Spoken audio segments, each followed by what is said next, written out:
Communist শাসনকালে ত্রিপুরা রাজ্যে cooperative করা হয়েছে, কিন্তু সবগুলি কোঅপারেটিভ লোকসানে চলছিল। ত্রিপুরা রাজ্যে বিজেপি সরকার প্রতিষ্ঠা হওয়ার পর রাজ্যের কোঅপারেটিভগুলি লাভের মুখ দেখতে শুরু করেছে। রবীন্দ্র শতবার্ষিকী ভবনে সমবায় সম্মেলন 2024-এ বক্তব্য রাখতে গিয়ে এই কথা বলেন কেন্দ্রীয় সমবায় মন্ত্রী অমিত শাহ। শুক্রবার সন্ধ্যায় দুদিনের সফরের রাজ্যে আসেন কেন্দ্রীয় স্বরাষ্ট্র তথা সমবায় দপ্তরের মন্ত্রী অমিত শাহ। রাজ্য সফরকালে রবিবার তিনি রবীন্দ্র শতবার্ষিকী ভবনে সমবায় সম্মেলন 2024-এ প্রধান অতিথি হিসেবে উপস্থিত ছিলেন।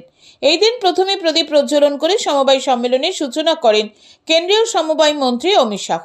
সাথে উপস্থিত ছিলেন রাজ্যের মুখ্যমন্ত্রী ডাক্তার মানিক সাহা, সাংসদ বিপ্লব কুমার দেব, রাজ্যের সমবায় মন্ত্রী শুক্লাচরণ নোয়াতিয়া, আগরতলা পৌর নিগমের মেয়র দীপক মজুমদার সহ অন্যান্যরা। পরে অনুষ্ঠানে বক্তব্য রাখতে গিয়ে অর্গানিক চাষের উপর গুরুত্ব দেন কেন্দ্রীয় সমবায় মন্ত্রী অমিত শাহ। তিনি বলেন, অর্গানিক চাষ একদিকে যেমন মাটির জন্য ভালো, তেমনি অপরদিকে অর্গানিক চাষের মাধ্যমে উৎপাদিত খাদ্য সামগ্রী মানুষের স্বাস্থ্যের জন্য ভালো। অনেকগুলি সমস্যার সমাধান সম্ভব অর্গানিক চাষের মাধ্যমে। সরকার চেষ্টা চালাচ্ছে কৃষকদের আয় বৃদ্ধি করার জন্য। তার জন্য 3টি সোসাইটি বানানো হয়েছে। একটি হলো ভালো বীজের জন্য, দ্বিতীয়টি হলো অর্গানিক চাষের মাধ্যমে উৎপাদিত সামগ্রীর বাজারজাত করার জন্য এবং তৃতীয়টি হলো কৃষকদের উৎপাদিত সামগ্রী বাজারে পৌঁছানোর জন্য। এই 3টি সোসাইটিতে নাম নথিভুক্ত করার জন্য ত্রিপুরা রাজ্য থেকে 35টির অধিক সরকারি সংস্থা আবেদন করেছে।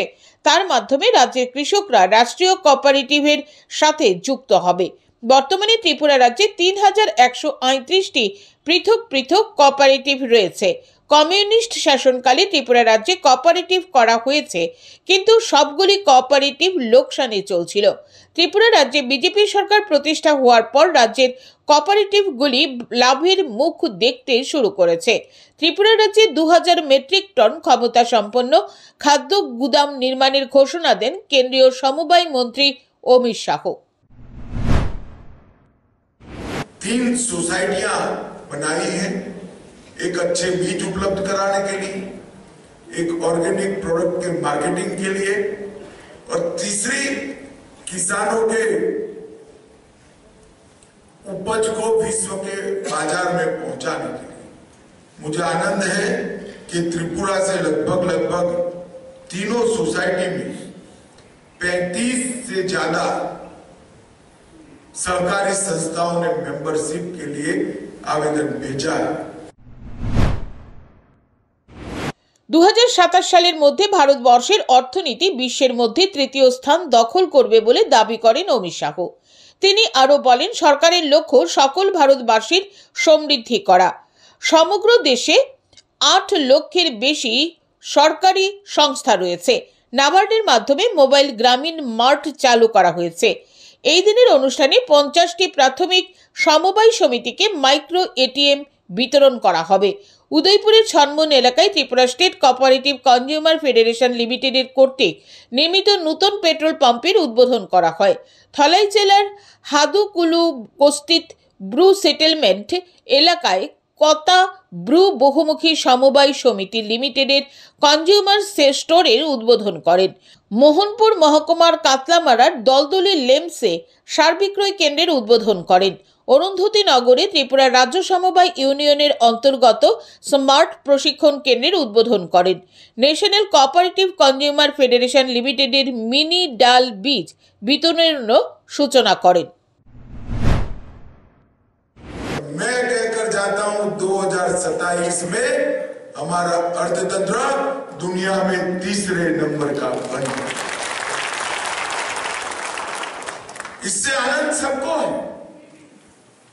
परंतु हमारा लक्ष्य केवल तीसरे नंबर का अर्थतंत्र बनाना नहीं। ত্রিপুরা রাজ্যের পূর্বতন সরকার শুধুমাত্র কেডারদের জন্য কাজ করেছে। তারা রাজ্যের জনগণ বলতে কেডারদের বোঝে। 25 থেকে 30 বছর ধরে কেডারদের ব্যবহার করে ত্রিপুরা রাজ্যকে তাদের দখলে রেখেছে। ফলে দেশের মধ্যে একটা পিছিয়ে পড়া রাজ্যে পরিণত হয়েছে ত্রিপুরা। বিজেপি সরকার প্রতিষ্ঠার পর রাজ্যে চিত্র পাল্টাতে শুরু করেছে। বিজেপি সরকার প্রতিষ্ঠার পর রাজ্যের মানুষের মাথাপিছু আয় বৃদ্ধি পেয়েছে। পশ্চিমবঙ্গের তুলনায় বর্তমানে ত্রিপুরা রাজ্যের মানুষের মাথাপিছু আয় বেশি। এইটাকে সুশাসন বলে জানান কেন্দ্রীয় সমবায় মন্ত্রী অমিত শাহ। पहले सरकार तो पूरी त्रिपुरा की थी,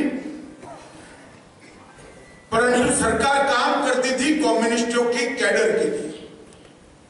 उनके लिए त्रिपुरा की जनता केवल अपनी कैडर तक सीमित, कैडर से आगे कभी इन्होंने सोचा ही नहीं।